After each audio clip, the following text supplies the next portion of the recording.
Dispose of evidence. 0 mana Demonhunter spell. Give your hero +3 attack this turn. Choose a card in your hand to shuffle into your deck. As a note, I believe this is look at 3 and put 1 back. So I on one end, this is a lot of value, but 2 and 0 cards, mana cards tend to be strong. And 3, there is that synergy of the the magnifying glass, and I think maybe some other stuff. Do they have any? Is it just magnifying glass? And the legendary, the 4 mana 7/7. Oh, Battlecry, discard your hand. Death Rattle, draw 3 cards. Yeah. So I think a 0 mana deal 3 can, at the right time, be amazing. Where you play a 1-drop.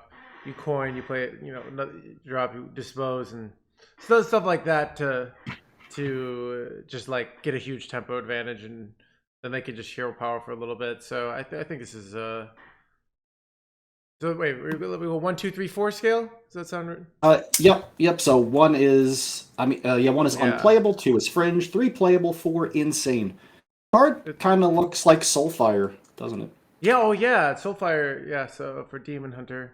And you get to choose the card, and it's shuffle, so that has a huge advantage. Okay, I'll go with 3. I think it's pretty good. I think 3 sounds very reasonable for this card. I'm really digging the small hand, I guess, Demonhunter archetype. They got the very aggressive stuff. I love cards like these. Yeah, it's interesting. So we'll see. There have been some small hand archetypes, with the old Voracious Reader, and there have been some that people have tried that haven't worked. But some have worked, so we'll see if this one works. So yeah, I'm into Dispose Evidence. It's a cool card. Yeah, next up, we got Sinful Brand, a 1 mana spell that brands an enemy minion. Whenever that minion takes damage, it deals 2 damage to the enemy hero. Ooh. To the enemy, so wait, brand an enemy minion. So is it their enemy hero or your enemy hero? So it would clearly be theirs. I don't think you want to shoot yourself. Otherwise, it's a pretty bad card. Yeah. So okay. So the idea, like, you do something like this with this card looks cool in theory, but in practice, I think it's terrible. Yeah, it does look kind of terrible, doesn't it? Like, in theory, you do this and then you go spammy. You do this on like an 8/8. You get a spammy board. Things that Demonhunter really likes. You do the spam me, and then you deal 20 damage to your hero. But in practice, that will never work. So I think this is a 1. I just think this won't ever. I can't think of a single deck would want to actually use this. Yeah, this seems like a more conditionally weirder Sinister Strike type of effect. Unless you have a very specific deck, those tend to not work. It only goes face, and it only does so conditionally. Okay, so. I'm thinking 1. Okay, that sounds reasonable. Yeah, I'm going 1 as well. All right. Good artwork. Next up, we got a Bibliomite, a 2 mana 4/4 Battlecry. Choose a card in your hand, shuffle in your deck. Depending on how you look at it, upgraded Succubus or different Millhouse Mana Storm. This is an interesting one where people are looking, at the. It's an interesting show of, it's overstated, but it has a clear downside, and how much does that downside matter? But it is the choose a card, so it already has. So I think has. It's an interesting thing if this were a neutral. Sure. How much this would see play? I almost wish it was a neutral, just so it'd be much more. It's a very interesting card, of interesting trade-off. Yeah, I love cards like this. That slightly overstated idiot that makes you wonder how to use it with the downside. Yeah. Yeah. It feels like it's part of that archetype where you have that magnifying glaive, you have that death rattle, and if that archetype's good, this card's probably quite good. And if that archetype's not good, this card's probably not good. Yeah. Well, what's interesting is kind of like, if you compare this to like the Battle Vanguard, even though you have to use the hero power, it's kind of that has the downside of you having to use a mana extra to kit something, but that's not so. I think throwing away a card is a bigger downside, so it still might not be good enough. But I think I'll give it a 2. I don't know. I don't think this is crazy OP, but I think with the synergy, it's interesting. Of like, I wonder if it were in another class, if you'd use it to like, oh, I don't want my Kazakhstan to get eaten, so I'm going to shuffle it into my deck, you know? Stuff like Pretty that. next level. I'm always biased towards these type of cards. I always think they're way cute. And so I'm going to give it a 3. I'm going to believe in the archetype. I think it looks quite cool. I could be grossly overrating this because I just have a soft spot for this exact type of thing. Yeah, I mean, it's a very clear, it's trading, value for tempo. And it's a thing of how much how much can this 4/4 push damage to make it so it's worth, giving up a card. So, Yep. But you can also give up, like, a card that you don't want to use for necessarily a while. So it's an interesting one. Yeah, it's definitely a cool little guy. Next up, we got Relic of Extinction. So these kind of come as a set. Relic of Extinction is a 2-mana spell that deals 1 damage to a random enemy minion twice. Improves your further relics. Now, in this case, twice does not mean it has to shoot the same minion twice. It does 1 damage to an enemy minion twice, like a Fell Barrage, kind of. And every time you play a new relic, the other relics get better. So in this case, this would deal 1 and then 2 after you play your first relic, then 3 after your second, and so on. I kind of thought all the relics were garbage. That was kind of my initial impression. I know we kind of have to talk about all of them at the exact same time. All right, so let's go over. The Demonhunter location is Relic Vault, which is a 3-mana 2-charge location. Twice. Yeah, plays a relic twice. So I can. Then we got Relic of. Would that do 1 the first time and 2 the second time? Probably yes. Yeah. Okay.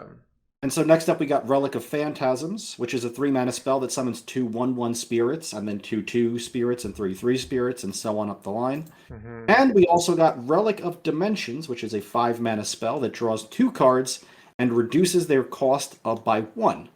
So in this case, it would always draw 2, then it would reduce them by 2, then 3, then 4. And then the legendary card is Artificer Zymox, which is an 8-mana 8/8. Battlecry, discover and cast a relic. If you infuse 5, it casts all 3, improving each one incrementally. Okay. So, I basically, all of these relics ones, but that's just my instinct. I just think they're all never gonna play past week 1, like day 3. Yeah, they are very. I'll put you down for a 1 on all these then. Yeah. I have no idea if these are good or not. Well, so let's look at the payoff. Like something like Fell Barrage can go face. This can never go face. Nope. So you look at this, and this isn't really that good until it's a 3/3s, because 3 mana for 3 2/2s is the power level of stuff from 2 years ago at a low level. And then even at 3 mana 2 3/3s isn't that good. It's just slightly good. And then this seems really good until you realize you had Skull, that you just had the Outcast that didn't need any prep. Obviously at 5 mana was ridiculously OP, but that was 6 cards and that was 3. And getting big discounts in a relic deck probably isn't worth it because you're going to over discount things anyways. So I'm going with it's all at once. It's all yeah. It's Jade Demonhunter. This is Jade Demonhunter. I just don't think the payoffs are that big. Okay, I get some discounted cards in the end, and I get some nice 3/3s or 4/4s or 5/5s. I don't know. That's like. I think the location is very good with Relic of Dimensions and Relic of Phantasms, because then you get 4 minions of whatever size, or you get 4 cards that are discounted. That's true. Now, I don't think that the wand here is the Relic of Extinction. Whatever, the wand. I don't think the wand here is particularly appealing. As you get later in the game, it's a lot of... It'll kill 2 things. That's very good. Very late, but very good. Yeah. And then, of course, if you do manage to infuse this and you play the legendary payoff, it does a lot of... It makes 3 big minions on board, kills 2 of the opponent's things, draw 2 cards and discounts them. I think its use is super hard to use anyways, so I kind of have been... I think I'm going I'm just keeping my all, I don't... Okay. You can do your comments, but I'm going 1s with all of them. That's the no hands bold prediction. All right. Then you chat, you got to go into other people's streams. It says, No Hand says all these relic cards are terrible. why don't you agree with him? You know, that's what Yeah, of everybody course. says to me on the other end. You know, so You need that drama in wrestling. You can be a heel. yeah. I'm going to go with 3 on all of them. I'm going to Okay. assume that they play tested these enough and got them to a spot where they're playable and they didn't just give Demonhunter half of a shit set. That's my guess. Well, so part of the reason I think it's crap is because this. So I think our last card is this magnifying glass, which is an insanely good card. It's a very good card. Yeah, it's busted. I want to run this in decks that don't even really have big hand space issues. I mean, it's draw until you have 3 cards. So I don't even know if it does it draw 1 if you're at 5 cards? Because it's draw. Nope. Okay. So you have that, but after your hero attacks, draw until you have 3 cards. But still, this card's so good because it's just like the weapon. You can use it twice. You know, it's not like voracious. So this could be, in theory, a 3 mana draw 6. It gets a little awkward, but still, like, plus it has the weapon effect. So this, I think, is a 4. It's busted. So like in the deck that you play this in, yeah, it's a 4. You build your deck around it, and you hard mulligan for it, and it's like Encanter's Flow. Encanter's Flow for that deck. It's a lot of low curve minions, the stuff that discards cards from your hand, and 2 magnifying glaives in the legendary. Yeah. I'm still gonna go with a 3 on it, I think, but I understand the 4. Yeah, I mean, if it's for me, it's like it's either going to carry the archetype to greatness or the whole archetype's garbage. So yeah. Yep. And this card doesn't really go elsewhere. Yeah. Demonhunter tends to be pretty good at drawing cards, so it works in that archetype great. In that case, maybe I should give it a 4, huh? All right, that sounds fair. All right, so we can skip the other relics here, and we can move right on to Crixus the Voracious, another Voracious Reader. 4 mana 7/7, legendary, battle cry, discard your hand, death rattle, draw 3 cards. Yeah, I think this is I'm not as convinced because this sounds really good until your opponent plays Starfish and you kind of can get screwed. It does have to die before it draws cards. That too, or they can just not do anything and you have to, they just go heavy plate, gain 8 armor. They're like, all right, I'll take it. And then you just go hero power and deal 7 to their face the next turn. So, though a couple of other points to think about. This is tutorable with Tusk Piercer. This can get summoned from Razorfen Beastmaster and Death Speaker Blackthorn. Oh, that's good. Oh, so you avoid the death rattle, the battle cry. Oh, that's so true. Yep. Okay. So it's a big buff for Death Rattle Demonhunter as well, playable outside that archetype. Is Death Rattle Demonhunter a thing? This deck, I think, the more I think about it, I think it's bonkers at Bronze and Diamond. It's okay at Legend, and then it's gonna be garbage at like top 200. But that's Death Rattle kind of, or this whole Death Rattle aggro Demonhunter. It's gonna be amazing. Okay, yeah, sure. People are gonna complain about it, and then the high Legend players are gonna be like, "This tech is trash." And I think that's my prediction. All right. That sounds like a reasonable prediction. There were not a lot of twists and turns with Death Rattle Demonhunter last time. This doesn't look much different. All the same, I would give this a solid 3. This does seem quite I'll give it a 3, especially all the ways you told of cheating it out and tutoring it. It's I'm not gonna give it. I don't think it's a 4, but it's a 3. It seems very reasonable. Yeah. So looking at Demonhunter's overall set, there's the relic stuff, which you just all put in the same deck together. There's the small hand stuff and the magnifying glaive that all goes in a deck together. And then there's Crixus that might do a little bit of a revival of Death Rattle Demonhunter. Seems okay. I don't hate what I'm seeing here. You like the set for Demonhunter? I don't know. I think relics are garbage, but I think the small hand stuff seems playable. We'll see if it lasts. This stuff. The more I think about it, the more I think it's likely not to last. But I think it's definitely a day 1 deck that's okay. Yeah. So just go get them. Yeah. All right, cool. We can move on to Druid then. Moving along nicely. Druid, first card, we got Planted Evidence, a 1 mana nature spell that discovers a spell that costs 2 less this turn. This is what's interesting in that, something like Nature Studies is a lot more flexible because you have to play it this turn. But they have that, Nature Dragon, which is, this card's bonkers with because you can discover a nature spell and just get 2/3/3s, stuff like that. So Yeah, nature studies this is not. This discount does not hold across turns, and this only discounts the thing you discover, not the next spell you play. Yeah.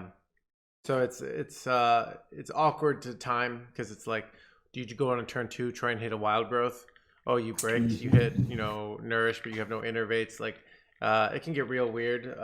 But still, I think this is at least a 2. It's at a 3. I think it's never a 4, but yeah. I will give it a 1. My My general it's yeah. I think it's very. Oh, I'll give it a 2. I'll give it a 2. Hear me out on this. It's not a card for any aggressive tokeny Demonhunter. We know that. And I think Druid's card quality is so high that they have no business playing this. They have better things to do. It's not even that this card is particularly awful or anything, unless the nature tag matters so much. Well, I'm also doing it for the insane synergy with top your. So you play this, and then you play that, and you get 2 3/3s immediately. So.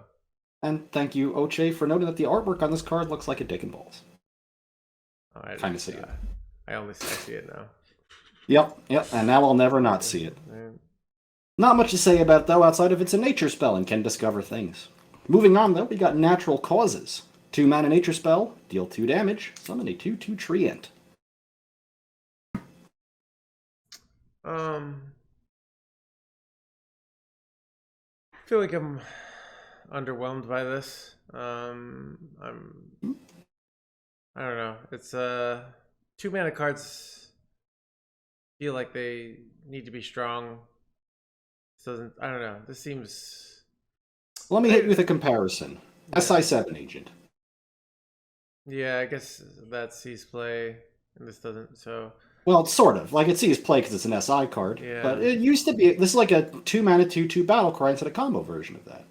Yeah, so I guess if it has the synergy, so I guess it's a 2. You play it for synergies. I think 2 on this is about right. You could be running this in Beast Druid as well to proc your 3/3, stuff like that. So. And it's a nature spell, so it does activate your buffer. I'm still not sure. Makes a minion. If it's good enough, but yeah. So.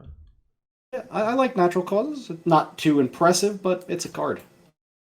After that, this is kind of a weird one. We got Hedge Maze and Druid. 3-mana location, 2 charges, trigger a friendly minion's death rattle. So, do you get to choose when your locations get used, or? Yeah, so let's discuss locations, how they work real fast. Yeah. Location comes into play, takes up a board slot. Cannot be targeted by the enemy, just kind of lives there. Doesn't die to AoE, whatever. On your turn, you can click on this and activate its effect. In this case, by selecting a minion. Once you use its effect, it goes on cooldown for 1 turn. So if you use this on turn 3, you cannot use it on turn 4. Then you can use it again on turn 5. So the idea is you play this, and then you eventually play this Death Bloom, which draws a Death Riddle. You only run this draw minion, and then you draw a minion, reduce its cost by 8, and then you play the top lore, and you win the game. Yeah. The idea is that you preload the Hedge Maze, and then you play a big death rattle later, and you point it at that. Now, Druid got 2 death rattle minions.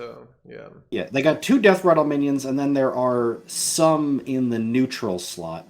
Obviously, we're looking for the big death rattles. Yeah. I find myself underwhelmed with Hedge Maze.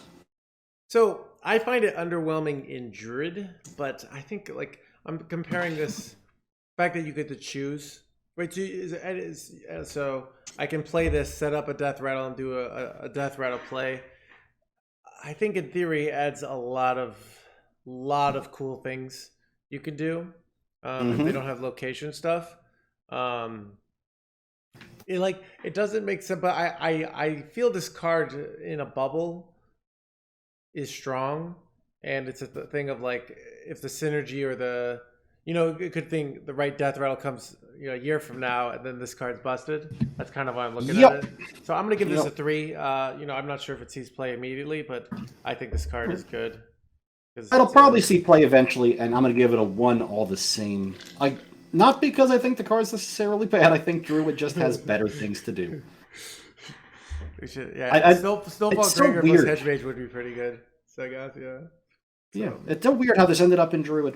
but it is what it is. It is weird, yeah. It is weird, but it's yeah, it's I didn't that Druid almost never has death rattles.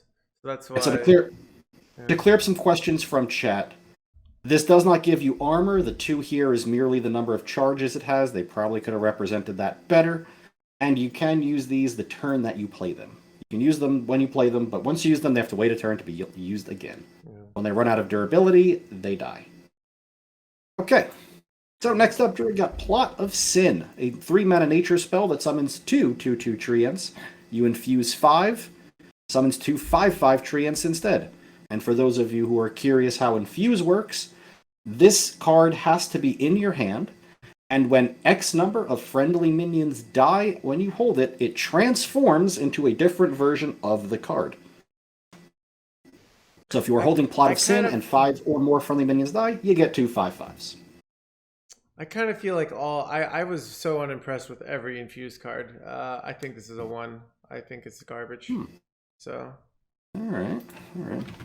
It's just so awkward to hold this card in your hand for all this time to get some 5/5s that if you're playing against any control deck that this is useful for, they probably have ways to deal with it. So I don't know. Yeah. So I haven't theory crafted much Druid yet. The thing that obviously springs to mind with Infuse and Druid is Scale of Onyxia and to a lesser extent Flipper Friends. Where you have cards that can just generate a ton of tokens and pop this out. Like, I do wonder how playable it is. Running more ramp Druid lists and not tokens, so even I know I'm the closest one who built an archetype like that, and it was just statistically far inferior just to the normal ramp Druid list once actual stuff came out on it. So Infuse is kind of like Corrupt. I do kind of get that sense from it. Yeah. And Corrupt worked a bit. Sometimes not. Sometimes it did. So Plot of Sin, you could also think about this again within a token deck, where for 3 mana you cast Landscaping. Used to be a card. 3 mana get 2 treants. Wasn't a great card, but it was a card. Are there any big infused payoff cards that I don't know about? Like play all your infused cards you played this game, like something like that. Okay. No infused payoffs. Okay, no infused payoffs. Okay. Seems pretty bad. I'm going with 1. So. Yeah, I think I want to. I kind of want to give it a 2 because of the possible token Druid applications. I mean, in theory, 3 mana for 2/2/2 Trents is playable in any deck that runs Trent Synergy. So this card's literally seen play as is, but I just don't think that makes the cut anymore. But I'm not super high on it either. I do agree. I'm not ruling it I out. should probably give it a 2, but I just want to give it a 1. So that's fine. Give it a 1. These are for entertainment purposes only. Remember, entertainment purposes only. This is not the truth. I think the hot polarizing takes are more fun. They are more entertaining. Yeah, I mean, I rated Naga Siren a 1 last time, and I still stand by that 1. That deck was garbage, and it was unjustly nerfed. So, yeah. So, anyways, you tell them. Next up, we got Widowbloom Seedsman, a 4 mana 3/2 battle cry. Draw a nature spell. Gain an empty mana crystal. Is this a 4? Like, this is so efficient. Have you not seen this card before? I think I might. Yeah, I think it's my first time seeing it, or maybe I saw it and I didn't pay attention.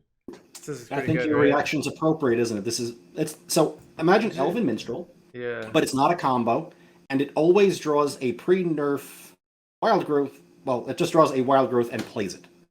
Yeah. This is got fun 4 mana, and you can run 2 of them. Yes, you can. Nice. You can run 2 of them. You can run Widowbloom Seedsman and Wild Growth and Nourish and Guff.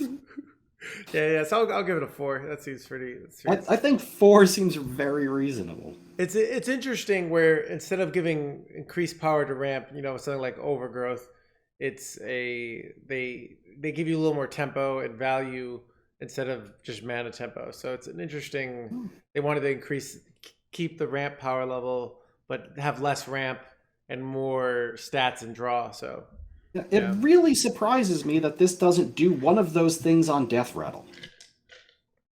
Like draw a card on Death Rattle or gain a mana crystal on Death Rattle, do the other on Battle Cry. But here we are. This card is very, very good. That's pretty good. Pretty good. And that's the reason I was saying Druid had better things to do, because you are now always hitting your ramp. So you can always get to alignment. You can always play your big payoff cards. This draws too. It's just good. Wait, draws more to too? say. Well, it draws as well. Okay. It Draws well. TOO. Yes. Yeah. Yes. Yeah, this thing is pretty nutty. Yep, that seems pretty good. Next up, Death. Oh, by the way, just in case you happen to be playing Bran or something, you can also double that effect. Ooh. Next up, we got Death Bloom Womper. 6 mana, 7/6, battle cry, draw a Death Rattle minion, and gain its Death Rattle. That seems pretty good.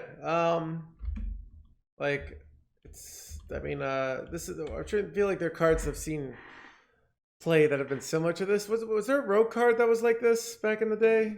Well, there was Necreum Apothecary. Oh, Necreum Apothecary, but that was 4 mana.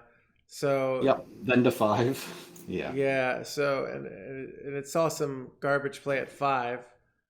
Where Druid has ramp, but Druid's also going to be more likely to be like dying. But this is really efficient stats too. This is tough. This could be garbage, or this could be really good. I want to do a very quick search for what Death Rattle cards exist in Standard, because obviously what we want to do is look for big payoffs here. Yeah. We got a neutral we're going to see later that summons an 8/8 with Rush. We got Ozamat doesn't really work. You get that weird +3/+3 to your hand guy. I don't know. That's kind of like the old what the old Death Rattle Rogue did, where they got giant handful of tokens. Neutral Death Rattles look kind of bad. Yeah, like Burning Blade Acolyte. Summons a minion. You can get an 8/8 with Rush. You can gain 8 armor. And on the Druid side of things, it's the new Legendary, I believe. That's the only impressive one. Well, that's a Legendary, okay. Yeah, so you can't really... You have to run more Death Rattles, so... I don't know. This is a tough one. I'm going to give it a 2. It's a very non-committal. Yeah. I will give it a 1. I'm going to commit a little more. I'm not believing in Death Rattle Druid. Okay. All right. Next up, we got Topior the Shrubagazor. I guess is how you say that. 7 mana 5/5 legendary dragon battle cry for the rest of the game. After you cast a nature spell, summon a 3/3 whelp with Rush. Yeah, I think this is a 4. It's like there are cards that are just objectively worse. I mean, the stats are like mostly worse than this card. The fact that you can play it and then you can just pop off with nature spells. Like this is so good. Yeah, I'll give it 4. Especially because now you're hitting your ramp more often, and you're drawing nature spells while you're ramping. And this is going to come down real fast. Druid cards does it actually want to run? Does it run, the 4-drop, the Wild Growth, the Nourish, and the Jerry Rig Carpenter? It's just going to be... But I guess you can do that. It's actually really good for the 40-card Druid deck, that 4/3/2, because then you can have... Yeah. I'm happy you mentioned that, because there's so much ramp, it might actually be a little bit redundant in a 30-card list. It might actually be hitting diminishing returns. But in a 40-card list, it's not going to be hitting diminishing returns yet. Yeah. And now you have like 10 ramp cards. 2 Wild Growth, 2 Nourish, off 2 Jerry Rig. Yeah, 2 of the new 4-drop. But the point is, once this dragon comes down... Yeah, once this thing comes down, the opponent never has board after that turn. Yeah. It's like exotic mount seller. That's something that Druid used to do. Yeah. And this is like that, but permanent. I wonder if this card gets nerfed. It's if it's too OP, like if it's too strong, like you just play. Oh yeah, it's also a dragon for Kazakhstan. That is a good point. Oh yeah. Because why not? You play this, you do a bunch of nature studies, and then you eventually your opponent barely holds on, and you slap down Kazakhstan. And then they play the new tech card and you lose the game. So easy, So that's true. But also, if you're doing anything infuse related, this is a lot of bodies. Scale of Onyxia is a lot of bodies. Druid is very good at infusing. But yeah, Dragon, very good. Dragon, I'm a 4 on that too. Big agree. Okay. Next up, we got Nightshade Bud. 8 mana nature spell. Choose 1. discover a minion from your deck to summon or a spell to cast. I mean, I'm guessing this is, tutoring out some sort of big minion, but this seems garbage. Like, I don't know. It's a little bit of a weird. So I guess you could jerry rig card. No, you could. I mean, do both in theory, but like, this seems really bad. Well, that's actually a good thing that you mentioned Jerry Carpenter, because in alignment, you really don't want to mess with your Jerry Rig Nourishes. Yeah. Counterpoint, this could summon Anacondra. If you run one minion, I guess. So. Yeah, that's small number. It's Discover. That's a lot better. It's Discover. So you can run. Okay, so you can run a small amount of minions. And you run. I guess you run this in alignment. That's the theory. The only way I see these play. Could cast alignment with this. I would. Oh, that's true. Okay, so maybe it does get run in a 40 card alignment list. That's true. You run this. And there's also the next thing we're going to see. The box. Okay, so I'm going to give it a 2 solely for its synergy with alignment. So. All right. Yeah. I think I'm going to give this a 3. Mostly because I think it can cast alignment. I think it can cast box. And the box is the part that I'm really looking at. Okay. Box is not the next card, though. Yeah. The next card is Cecily of the Fey Court. An 8-mana 8/8 taunt, Death Rattle, draw a minion, reduce its cost by 8. I mean, this card's interesting because it's hyper efficient, but it's clunky and it's vulnerable to silence effects.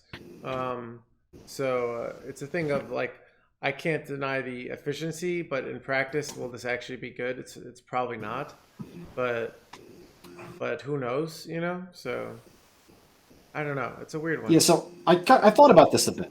It's definitely not an alignment card, because then you're not reducing mana, really. Yeah.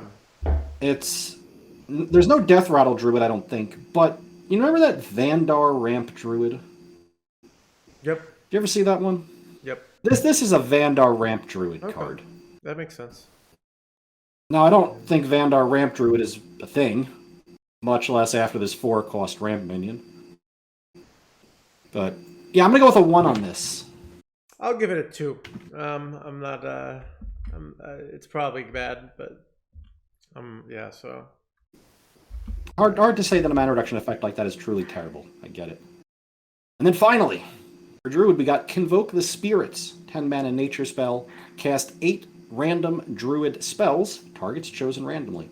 Of note, when this was revealed, it said 10. It was nerfed by Final Design to 8. Ooh. So I think that gives us a clue. Tested out, it's probably good. So I feel like it's bad because I always think box effects are not that good, but I always undervalue them. But if the design team nerfed it already, it's probably good, right? So we kind of can cheat off their homework. We can't say exactly what this does, obviously. I look at this and I see Ultimate Infestation.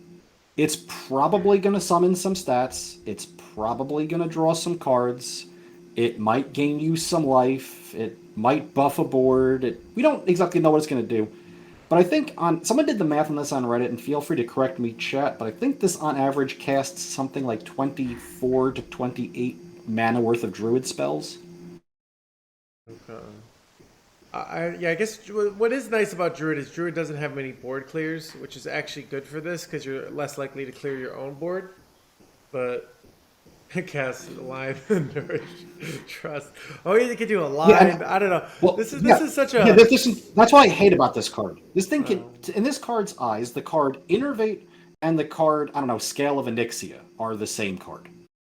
It doesn't really care. It just starts casting stuff. Yeah. Well you go like Scale of Onyxia, it's gonna fill up the board because you don't get to move the rush mains in. So yep. I don't know. No! It only filled my board. It's so hard to evaluate these, but I would have given it a 2 or 1, but because they preemptively nerfed it, I'm gonna go with 3. Because I'm basically gonna copy off the homework of the dev team, and it sounds like if they think it was too strong at 10, then it's probably okay, right? So.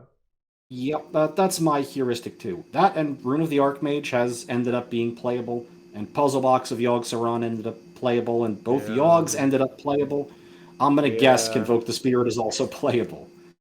Yeah. So. Okay. So, Overall Druid set, the strong. ramp card looks nuts. Yeah, I think the ramp archetype got a huge buff.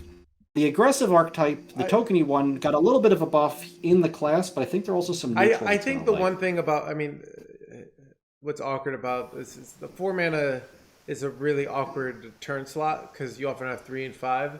So it's like, it's not going to be, I mean, I think for the consistency of the 40 card deck, this is quite good. But I think it's often, I think it's a lot more awkward, this card, with curve wise, where, you know, something like Nourish into Alignment or Nourish into Scale is a lot more, makes more sense. But I still think this is good. I just don't think this is going to be as meta warping potentially something like Top Lore, you know, which is an actual, because the problem is like you play something like this against an aggressive deck and they just smork you down, you know, and you this nature spell you drew is nothing. So yeah, that's Druid's 40 cards, issue already. Yeah, so it doesn't improve on Druid's weaknesses, and the classes that are weak to Druid will still get crushed. So it's kind of doesn't change the matchup spread, you know. So that's kind of what I'm thinking. I do think it pushes us more towards 40 card Druid. Right now, 40 versus 30 alignment is kind of a wash. This might make it 40 favored. Yeah. Okay. So Druid, pretty good. Next up, we got Hunter, and boy, did Hunter get a set. First card we see from Hunter, Batty Guest, 1 mana 1/1, Death Rattle, summon a 2/1 bat, which is a beast. It seems reasonable. It's efficient. 1-drops are useful. I get a 2 or 3. Great for sticking buffs. Yeah. Oh yeah. With Oggy Biscuit. You have this, and you have more, because a lot of I've noticed a lot of classes struggle for when you want 1-drops to find good 1-drops. So just because 1-drops are not as good as that's everyone talks about power creep universally, but a lot of areas where there's been, you know, anti-power creep, I think, is 1-drops, you know. Yep. So this seems strong enough. So I give it a 3. I think 3 is a pretty good spot for it myself. I love it with the buffs, and it's also a pretty good infuse card, and it's another great pull off of the K9otron. If you want to go heavy on the Face Hunter, and it's good for the location, which we'll also see momentarily. Okay. Pretty solid all around. Next up, speaking of, we got the location, which is Castle Kennels, a 2 mana, 3 durability location that gives a friendly minion +2 attack. If it's a beast, also gives it rush. I feel like this is bad. I think this is pretty bad. That was my initial reaction to this card too, and I have since updated it. I think this card is great. Wait, why? Well, first of all, we have things like Batty Guest, we have Click Clacker, we have these sticky 1-drops that you can kind of play on 1 and then use this on 2 just to buff them and push face damage.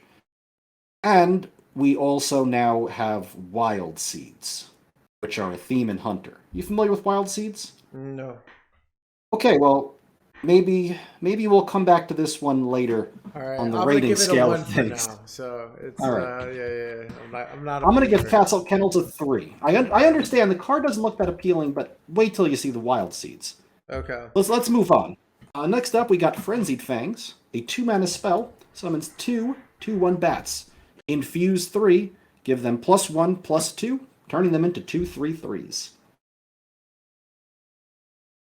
This is I'm not sure, but like as in a you know, you play this against a Druid, you know, you go 1-drop into 2, that's 4 attack on board. I can't deny that's pretty good. So you don't even really need the infuse. It's kind of reasonable without the infuse, isn't it? Yeah, so I think this is actually a 3. I think this sees play. It's not even terrible if it didn't have the infuse, especially because Hunter's the aggressive archetype, so it's the 1 health. Like, and if you a lot of these it, infused cards are garbage until you get the infuse, but this card's actually good before you get the infuse, so it becomes I think the infuse is upside. So I think I'll give it a 3. So I'll also agree with you on that, and also mentioning this summons 2 bodies, which means this is also good at infusing subsequent cards that you play. Yeah. And Hunter has 1 or 2 of those we might be very interested in. And they're also beasts. So if you want to go ahead and use the Kennels on these to toss rush and +2 attack on 1, so be it.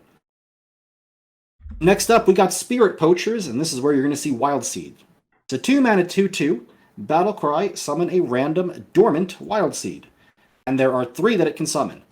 One of them is a 3/1 beast with Rush that is dormant for 1 turn. So it summons a 3/1 that wakes up and has Rush on the next turn. Kind of like a Pelican Diver. There's 1 less attack. The other one it can summon is a Bear Spirit Wild Seed, which is a dormant for 2 turn, 2/5 taunt.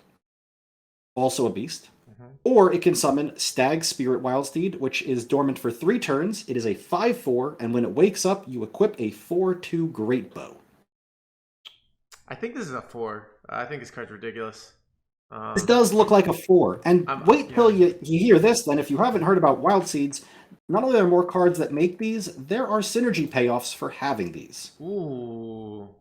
Uh-huh. All right. So, yeah. what's real interesting about these... dormant cards are hyper undervalued because people like, oh, tempo, but it's I remember Imprisoned Vilefiend back in the day, or even all these dormant cards that, like, if I'm up against a warrior and I'm playing a value matchup, I equip this Stag Spirit and I get a 5/4 and like 8 damage to face. That's for 2 mana. They just have to wait a little while. That's ridiculous, And when these wake up, because they're beasts, if you slap a Castle Kennels on them, you give them +2 attack and rush, which is nice.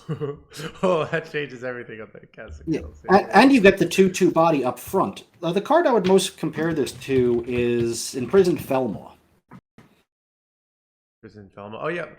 Or the 2 mana 5/4, that one will that makes sense. This card is kind of along the lines of that power level, I think. I don't know if it's a little better. I don't know if it's a little worse. Well, it's worse. This is a much more slow value hunter card, where Imprisoned Felmaw is more of a high face, card. So that's kind of why I look at it. But yeah. And it also summons 2 bodies, which is great for Infuse. And this is also worth mentioning, it's also good for buffs, and it can be resilient to AoE. Because dormant minions do not get hit by AoE. Yep. I think 4. 4 seems very reasonable to me. So moving on, we have Stag Charge, a 3 mana spell that deals 3 damage and summons a random dormant Wild Seed. Dude, I love these Wild Seeds. All right, I'm gonna give this. I'll give it. I don't know if I can give a 4, but I mean that's still so efficient. Maybe it is a 4. Yeah, you're probably right. Yeah, this is Quest Hunter. I guess comparing this to like yeah, I mean that is pretty efficient. This goes in Face Hunter. This goes in Quest Hunter. Okay, I'll give it a 4. All right, you convinced me. This is so efficient. Yeah. Just keep talking. Next up, speaking of Wild Spirits, 3 mana nature spell, summon 2 different dormant Wild Seeds. Make your Wild Seeds awaken 1 turn sooner. That's all of them on board. That's not the ones you summon. Okay. 3 mana, get 2 of these things. All of them wake up faster. That seems pretty good. Does look pretty good. I don't think this is necessarily as good as the other cards. I'm not sure if I'm going to give this a 3 or a 4, but it looks good, doesn't it? Yeah, I mean it's awkward. The 1 turn sooner is you get it instantly. Okay, so you get instantly. Yeah, so you either get the 3/1 rush instantly, a 2/5 with taunt next turn, or a 5/4 with the weapon in 2 turns, or if something else is on board too, also that. Yeah. I mean, this weapon is like a 4. It's interesting because Hunter is a very needs the tempo, so giving it this payoff, but this does seem. I'll give this a 3. Maybe not. Maybe it's a 4. But I mean, all this Wild Seed stuff seems really good. So all right. All right. So next up, at least we can bring this down for a second. We got Stonebound Gargan, 4 mana 3/5 beast with Rush, Infuse 3. Also damages the minion next to whoever it attacks.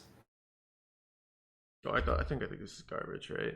This is so bad. This is like the one card in Hunter that's not really. They're like, we can't give them all 4s. Let's give them a 1 to balance it out. That's what they. It's all right. I'll give it a 1. This is filler. So, yep. Okay. And then moving on to the next card, Aralon, 5 mana 4/5 legendary battlecry. Summon each dormant seed. Dude, what is this? This is so good. This is so busted.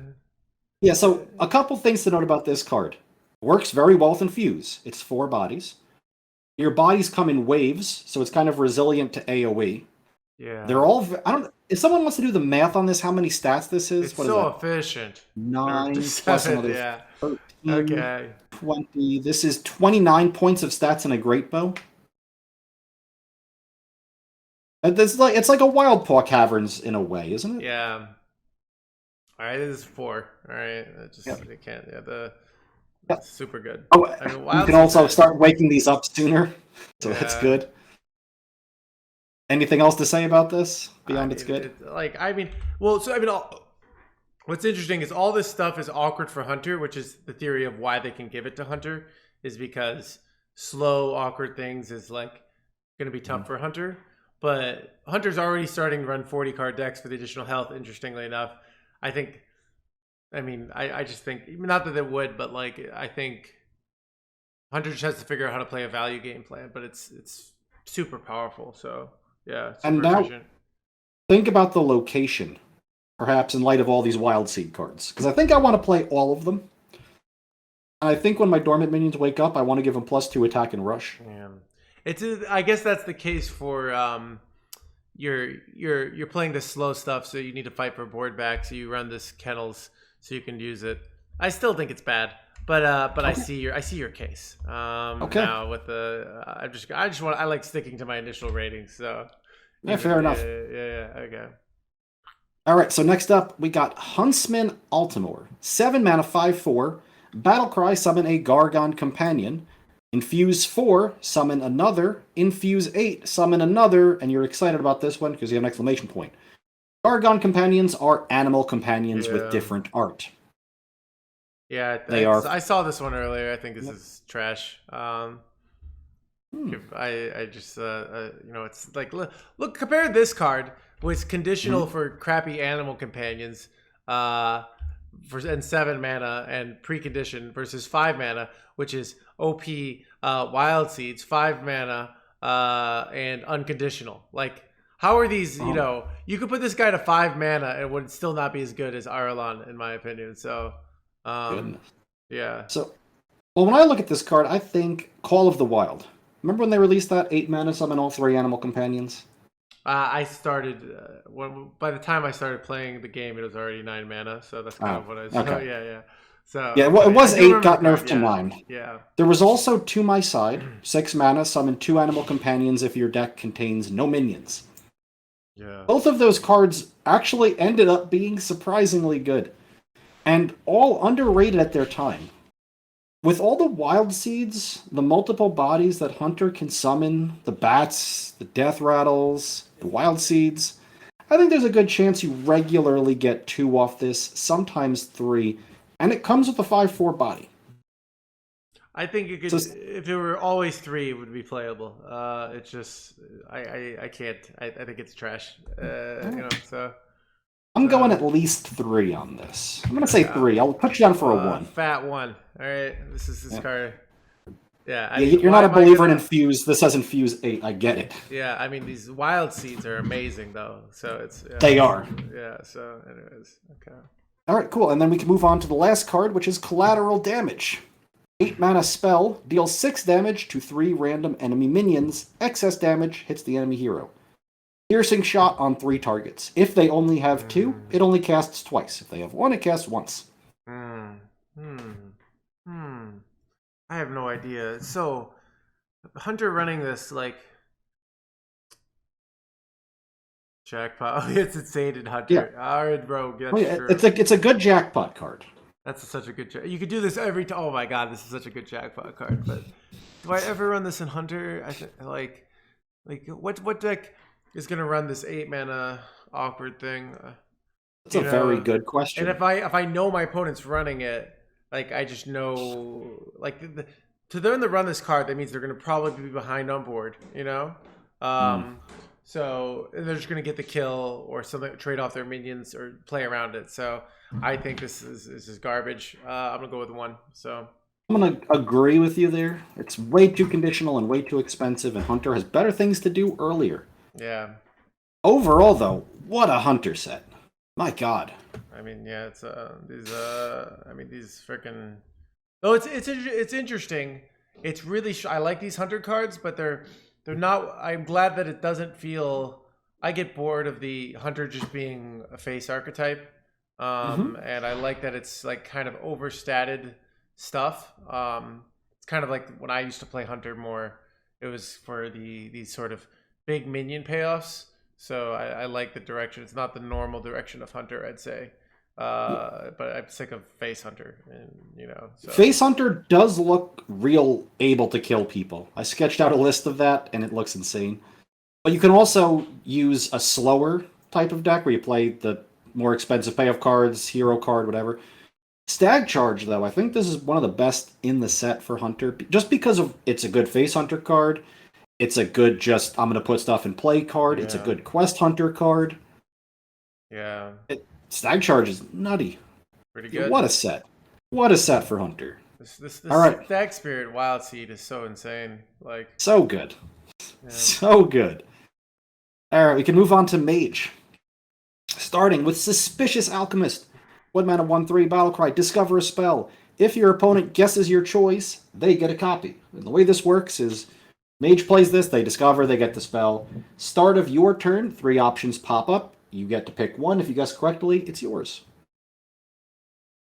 It's interesting. It's so there's that metagaming of like taking bad choices occasionally, knowing what's good for your opponent, what's good for you. Very interesting card. I'm really not sure on this one, but it is a 1-drop, and it you could say it draws you 1.5 cards or something, and it's still because you always get the card. You always discover. Yeah. So it's more like how much do you value your opponent? You can. I think it's good. I don't know if it's I think 2 or 3. I'm not sure which one. I could see it. I think really good. I would go 2 on this. Yeah. Okay. Yeah, I think 2. Yeah. I like big, I'm wondering big spell mage would like this. Does this make sense? Well, maybe. Does it? Because it's this. Does it? Yeah, does it? Because, but I guess you can, if you get a spell that's small, you can just use it. But yeah, so it does have the anti-synergy with your 6 mana 3/7, but you can just dump that, right? Yep. So not that big a deal. So, it's an interesting little card. I'll probably find a home eventually. Okay. I'm into it. All right, next up, we got Frozen Touch. 2 mana Frost spell, deal 3 damage. Infuse 3, add a Frozen Touch back to your hand. The non-infused version, obviously. So it's like an infinite value generator, which seems pretty good, right? I think it. I know people disagree with me on this. I think it's kind of fine on its own. And this is a theme that's going to run through a lot of the Mage stuff for my ratings. This is a Frost spell.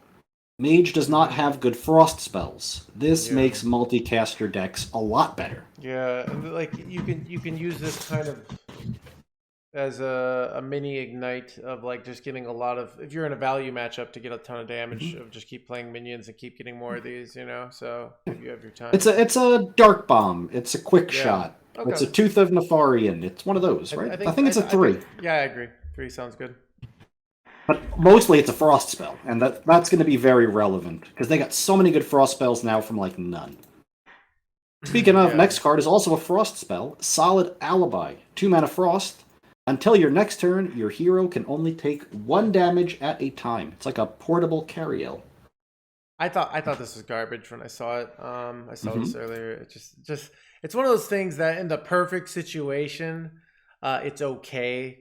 You have to take, you get to take 3 damage, but it just like costs value, like I guess it's, if you don't, I'd rather just run Ice Bear than this, in almost all situations. So I think it's 1. Yeah. Okay. I don't know if I'm on a 2 or a 3. I think I'm a little bit more towards a 2. So a couple things you can think about with this, and they're perhaps relatively fringe. You can get the Varden Hero card to replay this. Yeah, that's what I mean. I'm comparing it to Ice Barrier. I'd rather just have another 8 life from Ice Barrier than this. So that's why I'm making that comparison, yeah. There's that. It is a Frost spell for multicaster. I was looking at this in the context of maybe Questline Mage coming back. Oh my god, I hope not. But yeah, I see what you're saying. I still think it's a 1. Like, I don't even run this, in Quest Mage, in my opinion, but yeah. I hope you're right, because if this is playable... Maybe 40 card Quest Mage runs this. I don't know. Sure. Yeah. If it's playable, this card just... Oh, this sucks. You just slow down for a turn and you only deal 5 damage to them and then they die. So it's yeah. Be right back. I'm just gonna grab beverage. Oh, sure. Let me know when you're back. He's got a little goblin pillow. It's fun. All right, got it. Okay. All right, cool. So we can move on then. Next up, Night Cloak Sanctum, Mage Location, 3 mana, 3 charges. Freeze a minion, summon a 2/2 Volatile Skeleton. Which is a 2 mana 2/2. I can play this right away and immediately freeze a minion and make this minion. Immediately, yes. It's a 2/2 with a Death Rattle to deal 2 damage to a random enemy. I think I thought this was bad when I first saw it, but I didn't really understand locations. Might be good enough. It seems like, I mean, it's I know there's that synergy payoff, but this doesn't seem that it's a lot of value, you know? 3/3/3 skeletons, 3 freezes. Yeah. And that's gonna hold back a lot of minions for a lot of time, and it's gonna be real annoying. Solid one. I don't know. Like, I want to run this. This card gets slotted into big crap, like today's big spell mage immediately, because it's not a spell, but it kind of works as a spell, and it's going to be better than a ton of 3-drops. So I give this a 3. I think he's playing an archetype immediately today. I could easily get power creeped out or synergized out, but it seems good. Yeah, I think I'm going to go bold on this. I'm going to say 4. It also kind of strikes me as Wildpaw Cavern style. For 3 mana, you get so much out of this, and you can hold it. It's so slow, but the freeze of being able to do it when you need is really nice. So I love Wildpaw Caverns as a design. I also like Frosthill Kennels. I like the slow tempo and slow value. As opposed to, like, I think in the world of Hearthstone 2022, where single target removal is so freaking good, cards are just like, one giant minion just get wrecked too easily. So this kind of like spacing things out with one, so you get more cards on board for one card, I really like. So I think it's a cool effect. Yeah. For 3, it's real good. And there's also a little bit of skeleton payoff later, but I don't think you need that for this card to be good. Yeah. This just buys you a lot of time. Yep. Moving along, we got Vengeful Visage, a new secret for 3 mana. After your enemy minion attacks your hero, summon a copy of it to attack the enemy hero. So it's their new version of Mirror Entity. This seems terrible. Sort of. You just play your attack with your little minion first, right? Or it sounds reasonable to me. Yeah, I'll give it a fat 1. So fat 1. It's fat 1 from me. Yeah. So I'll put some bold on that. Moving on, Chatty Bartender, a 4 mana 4/4. At the end of your turn, if you control a secret, Consecration, 2 damage to all enemies. Oh, it's so hard to control a secret, but like this effect. This effect is actually probably better in Wild because you can play Ice Block, and Ice Block doesn't get procced. That is true. So just as a heads up, there is a neutral card. It's a 2 mana 2/3 that says Battle Cry. Your next secret costs 0. Not this turn. Your next secret. So it kind of reminds me of the old 3/2 that sees play in Wild that never really saw much play in Standard. That you play a secret, deal 2 damage. Arcane Flak Mage. Yeah, that saw some play. So this is awkward to use. 4 mana cards need to be OP. It's awkward, but with like if you had Wild level synergies, I think this is good enough. But you probably don't. So I'll give it a 2. But it's I don't think it's actually going to make the cut. But I could see it making the cut eventually for a small amount of time. Yeah, I do not have any idea how to rate Chatty Bartender. Like, you can do something like play Oasis Allies on 3, have no minions, and then play this on 4 and kind of guarantee it. Yeah. Boy. I mean, it's it's gonna be very predictable. It's very play aroundable. Your opponent can proc your secrets. It gets really awkward against a thinking player. But Yeah, so but it does go face, which is a little bit, So I actually think this is probably works more naturally like the wild aggressive archetype that just runs this as a kind of semi board clear going face thing that once you get ahead you can do it every turn, which is nice. But it's much harder to run this in a defensive archetype to get the more value out of the board clear aspect. So, but yeah, I don't think it's. I see it more. I mean, it might not make the cut because the deck in Wild already has so much synergy, but I feel like you could play this. It would be a marginal card in the Wild deck. But yeah, I think it's okay. I just don't think it's so. I'm gonna give it. I still like 2 is playable. It's not garbage. Yeah, two is fringe. Yeah, I'm gonna go 1 on this. I'm not believing the Mage secret archetype yet. We'll see. I could be wrong about it. This is very hard to predict. Okay. Next up, we got Cold Case, a 4-mana frost spell. Summon 2/2 volatile skeletons. Gain 4 armor. I'm not sure about this. I mean, these volatile skeletons, I mean, are better than. It's hard. It seems. I always say 4-mana cards need to be OP. I don't feel like this is OP. But maybe it is. I don't know. Is it? I mean, this volatile skeleton might be. I mean, this is really annoying for aggro, right? Because they gain life and then these kill your minions as they die. So and it's a frost spell. It's definitely a playable frost spell. Yeah. I don't know. I'll give it a 2.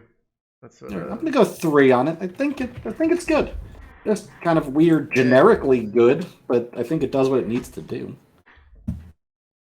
It's all right. Okay. Next up, we got Orion Mason Manager. 4-mana 3/5 legendary. After a friendly secret is revealed, cast a different mage secret and give this minion +2/+2. Well, this is interesting, and probably this is gonna whether or not this is good at the high level, people are gonna hate this card because it's gonna be so annoying where you have this on board and they just proc secrets over and over again and people are going to go insane. Kind of like Shadow Jeweler Hanar in a weird sort of way. Yeah, I mean, it's very much like Shadow Jeweler Hanar, but less less agency because it's just all random and, but yeah. Mage secrets they're just notoriously difficult to use because Mage, they cost 3 mana. So you need to have something in play before this thing really starts working. I just play Water Elemental, then I play this, and you attack, and it becomes a 5/7. Or I play Counterspell to meta you, and then you think, oh, I won't attack. Or there's all this like mind games. Now, the effect is so strong, but secrets suck. But I'm going to give this card a 3 because I think this card's really strong. Maybe not a 4. It could be a 4. I just don't think the rest of the deck is that good. But like maybe you don't need to run this in a secret deck. You can run this in a deck with like 2 or 3 secrets. Just maybe 4 secrets and then get a small payoff. You kind of need to run it in a secret deck. If you only run a small number of secrets, people will know what you're running, and this dies somehow. I mean, yeah, maybe. I don't know. It's So we got what, Counterspell? I could play this Allies. and like flame spell the same turn. Play the 2-mana guy, get a serious secret, coin this out, play the flame spell. They can't play a minion, and then you just win the game. So, but yeah, it does. Secrets. We got Counterspell, Ice Barrier, Oasis Allies, Explosive Runes. A new secret that no one's gonna play. I forget anything? Yeah, Counterspell, Ice Barrier, Explosive Runes, Oasis Allies, basically. Yeah. Yeah, no more rigged fair game. Yeah, so I'm going 1 on this. And I'm saying that just because I don't believe in the archetype. If the archetype works, this card looks really, really annoying. Extremely annoying. I think people are going to hate this card. Why does it say related cards volatile skeleton, even though it's weird? It just says secret for me. Alright, next up. Deathborn, 6-mana frost spell. Deal 2 damage to all minions. Summon a 2/2 volatile skeleton for each one that dies. Nerfed in initial development from 5 to 6. Or final design, rather. So I thought this card was garbage. I mean, it's just 6 is so predictable and clunky. It's hard to pull this off, but yeah. I thought at 5 it was quite good. At 6, I'm a little less thrilled about it. It's just like I assume 6 is when you're competing with things like Belinda and like I don't know, like 2 damage by turn 6 is an aggro deck has already killed you by then. Where turn 5 is like okay, you swing the board back, you know. Yeah. So yeah. Well, because at 5 mana, this was probably like you play Sanctum on turn 3, and then you freeze something, make a skeleton. On turn 4, you play Cold Case, get 2 skeletons. Then on turn 5, you freeze something else with Sanctum, get a 4 skeleton, play Deathborn, blow up your own skeletons, and they come back. And then also the opponent stuff. That was probably a little bit obnoxious. No, it also kills your own skeletons. I mean, if my opponent doesn't know how to can control the board and just YOLO's face and lets me get perfect value trades, yeah. So, I'm gonna go with a 2 on it, I think, but it doesn't look very good. I'm gonna give this a 1. At 6 mana, just like you know, it does seem reasonable. It's just like any opponent worth their salt, just like playing around Rancor, except it's way later. Will play around this if it's good enough to see play. You know, your opponent has 7 1/1s on board. Yeah, that's not gonna happen. You know, like they're gonna play around that and make things awkward for you, and this is gonna get like very little value. So I think this is garbage. Yeah. All right. And next up, finally, for Mage, we got Kel'Thuzad the Inevitable. 8 mana, 6/8 legendary, Battlecry. Resurrect your volatile skeletons. Any that can't fit on the board instantly explode. Which means if you have 10 of these die, say, and you have an empty board, you play Kel'Thuzad, he'll resurrect 6 of them onto the board, and then 4 will trigger Death Rattles. Fun card. I'm not sure if it's good. It's a lot of setting up. I think some of these skeleton cards aren't that strong. Some of them are strong, but some of them are just marginal. So it's 8 mana card. So it's I don't think it's gonna make it, but it's it's a fun day 1 deck. Let's say this original 7 mana Doctor Boom was released today. How good is that card? Yeah, it's a 1, so doesn't see any play.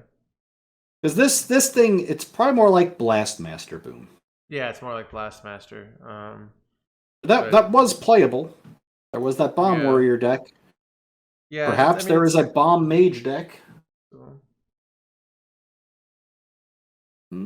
I have no idea if it's a deck or if it's not a deck, but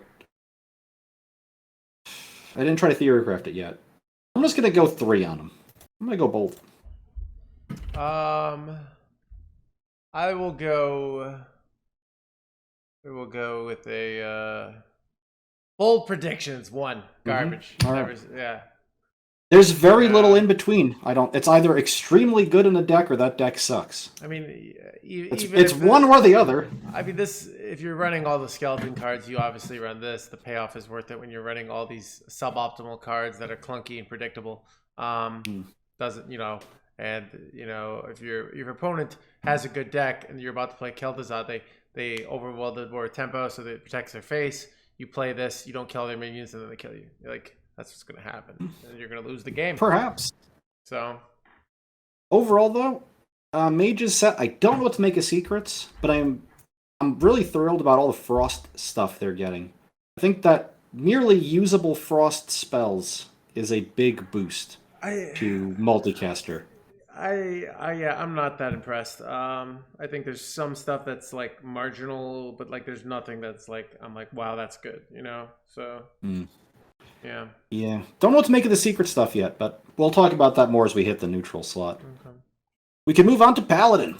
Hey everyone, if you made it all the way to the end, chances are you really like this content, so thank you. I'm glad you enjoy it. If you want to show your support of the live content, feel free to like and subscribe. Liking and subscribing always helps the algorithm of the show that you like it, so the thing is more likely to give it to other people. In addition to that, if you are always wanting a Nohandsgamer video, but some days I don't put one out, because I don't know what to do.